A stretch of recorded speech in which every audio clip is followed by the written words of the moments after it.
Pagdating sa pagkain, isa sa mga pinaka nakaka-curious ako kung ano yung lasa is yung panipuri. So actually, matagal ko nang kinikrave or matagal na ako nakaka-curious kung ano nga ba ang lasa ng isang panipuri. So yung panipuri isang Indian foods, no? Para siyang buchi pero hollow lang. Tapos medyo crispy. Tapos may iba't ibang laman sa loob. Tapos nilulublob nila yun sa sauce. Saka nila kakainin ng isang buo. So, ayun. So nakikita ko lagi yun sa mga Indian street food, sa mga vlog. And na-curious ako, ano nga pa talaga lasa ng panipuri. And nahihirapan din kasi akong umorder or maghanap ng panipuri dahil di rin naman kasi common yung mga Indian foods na fast foods. Unlike sa mga Japanese foods or Chinese foods na halos lahat ng malls may mga ganun. No? So medyo nahirapan ako maghanap ng panipuri. So nag-iisip ako kung bibili na lang ba ako ng homemade or yung gawa na. So long story short, nakakita ako ng panipuri online. And ngayong araw samahan nyo akong tikman. Gawa na rin tayo ng short food review. Let's go! Okay, so first view, hindi ito yung panipuri na na-expect ko. Meron lang siyang isang sauce na kasama at isang fillings na kasama. Ito yung mga balls. Ito yung panipuri balls. Medyo may crack na yung dumating sa akin. Okay, kuha tayo ng isang balls. Fill natin. Lagyan natin ng kung ano man to. Pero base sa amoy niya, flavorful.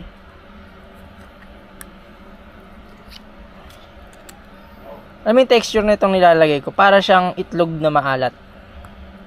Ewan ko lang sa lasa. Nilagyan natin sa sabaw. Shoo! Feel. And ready tayo sa taste test. And now, the moment of truth. 3, 2, 1. Cheers, guys.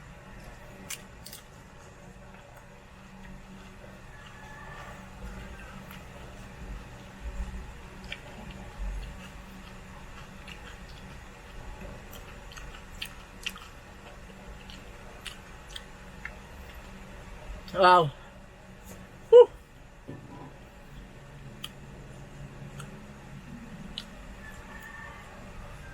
Woo.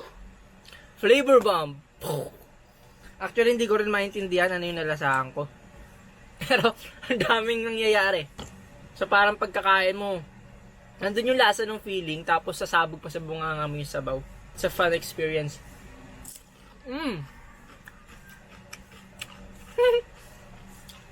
Nakakatawa. Tumasabog, basta pag andun yung lambot ng feeling, tapos sasabog pa yung medyo spicy yung sauce, pero medyo matamis din. Tapos napaka-crunchy nung balls. Ang saya. Natutuwa ako. Parang ito na yung magiging next favorite snack natin. Nilulubog ng mga Indiano yung kamay nila, no? Sa mga video, sa mga vlog. Yung mga authentic street Indian foods. Ayan. Hindi ko lang ma-pinpoint masyado kung ano yung anong lasa yung ganun. Pero sa tingin ko, that's garam masala. And hindi ko sure kung garam masala yung natitikman ko. Pero yung lasa niya is similar sa mga taco filling, sa mga burrito. Ayan, pag pumunta kayo ng Taco Bell, may flavor doon na, alam mo yun, parang Indian / Mexican style. Sana makakita ko ng eat all you can, tapos merong panipuri. And, ano ba yun? Kung mako-compare natin, halimbawa sa Xiaolong Bao, yung pagkakain mo pag kinain mo ng isang buo, sasabog yung pinaka-soup sa loob. Basta ano ang dami kasing nangyayari. Naghalo-halo yung iba't ibang texture, iba't ibang flavor. Love natin.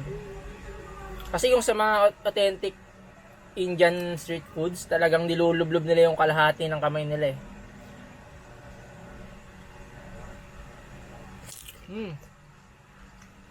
And sa iba, marami rin choices ng laman, marami rin choices ng sabaw.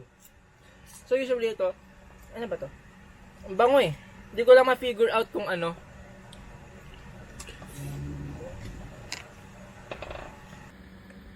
Ano? Para siyang dark na mashed potato. Nandun yung Indian flavoring. At ito na yung ating last bite. Siguro, sulitin na natin tong juice niya. Kasi di na natin ito magagamit eh. Puno ang laman. Punong-puno. Cheers! Panipuri na nasa loob ng lahat-lahat. Sinimot na natin lahat. 3, 2, 1.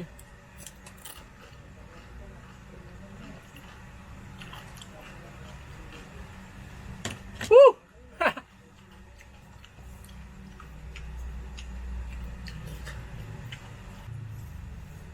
That is so good.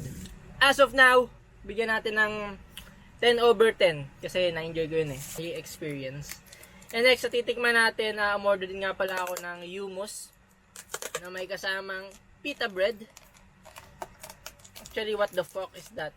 Ngayon ko lang din natitikman itong hummus. So, nakalagay siya sa isang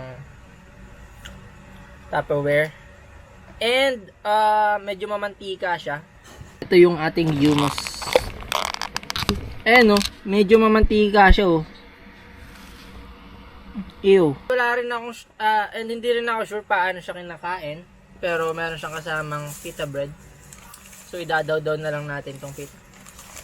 Pagdating sa amoy, para siyang naamoy ko yung onions. So, yeah. Hummus is chickpeas.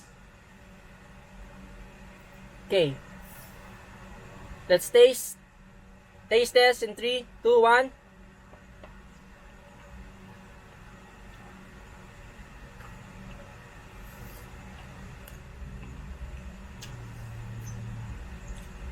Weird. Wala siyang lasa.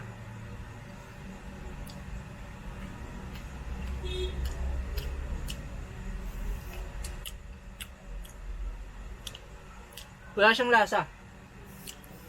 So, siyempre una natin tinikman, panipuri. Flavor bomb yun eh.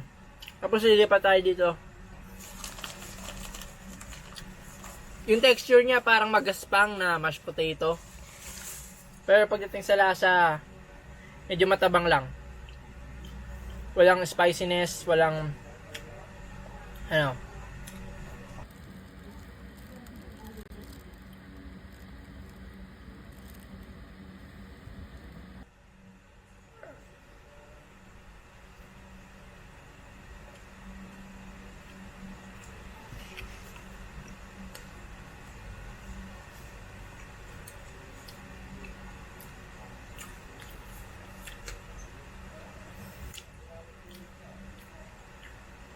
Okay, so siguro rate natin siya ng 3/10.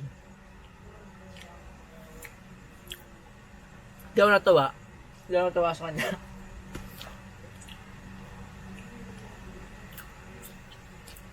Para lang siyang mashed potato na medyo magaspang sa dila. Alam mo, say mashed potato, parang creamy smooth yung maiisip mo eh. Pero pagdating dito sa hummus, taste bland.